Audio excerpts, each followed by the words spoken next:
This is Lara Henares making your day with the second part of an Inquirer editorial and an article by Randy David entitled "To Fight for Freedom." And we continue to quote, "It is to this country's detriment that Salonga suffered from failing health as he grew older. Due to a debilitating stroke in 2012, he spent his final years apart from the public that he had so ably defended through political turmoil and uncertainty. Perhaps even then he dreamed of a Philippines greater than what it is. After all, he never wavered in thinking it could be done. We should always be ready to sacrifice our talents and fortunes, even our lives, for our children and grandchildren, and for those who will come after them," Salonga said in 2009. He lived a life devoted to that ideal. It behooves everyone to remember his service when considering who to vote for, to vote into office this May. With pillars of the elder generation inexorably cut down by mortality, we are witnessing a changing of the guard. Let Salonga's life be a trove of lessons for those left behind.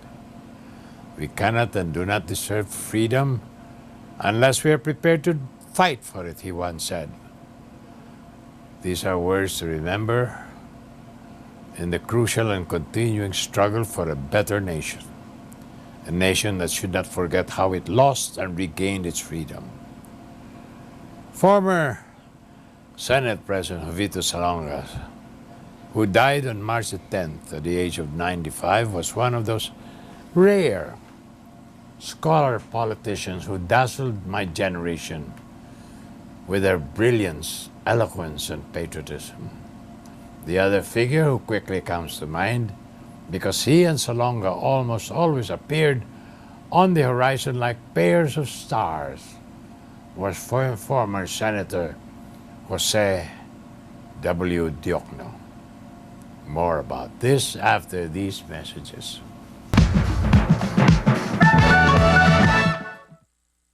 This is Lara Henares making your day with the second part from an Inquirer editorial and an article from Randy David entitled "To Fight for Freedom."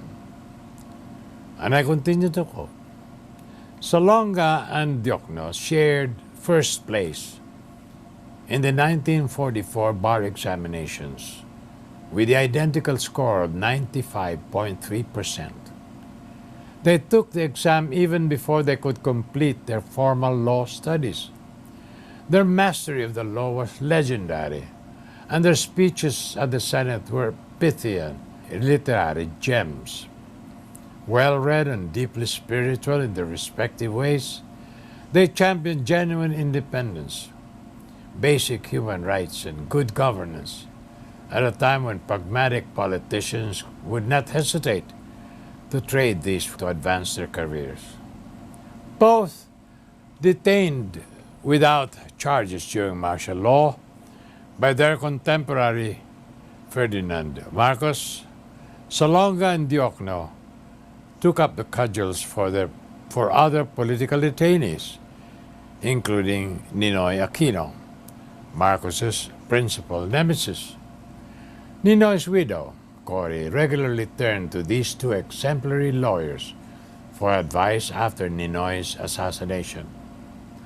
When she became a president in 1986, following the EDSA revolution, her first official acts were to create the Presidential Commission on Good Government, PCGG, to which she appointed Jovito R. Salonga, and the Presidential Committee on Human Rights, to which he named Jose W. Diokno. These two presidential bodies, which Cory established while she enjoyed revolutionary powers under the Freedom Constitution, are the closest equivalent that we have to a Truth Commission. Their shared mandate was to bring the Marcoses and their cronies to an henchman to justice. Justice, who died of cancer in February 1987, did not live long enough to witness the gradual fading of the EDSA dream.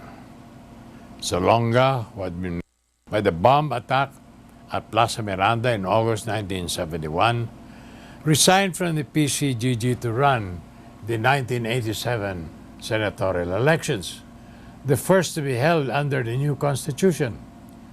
As in 1965 and 1971, he went on to top the 1987 elections. More tomorrow, my dear friends. This is Larry Henares, making your day, saying good day, God bless you.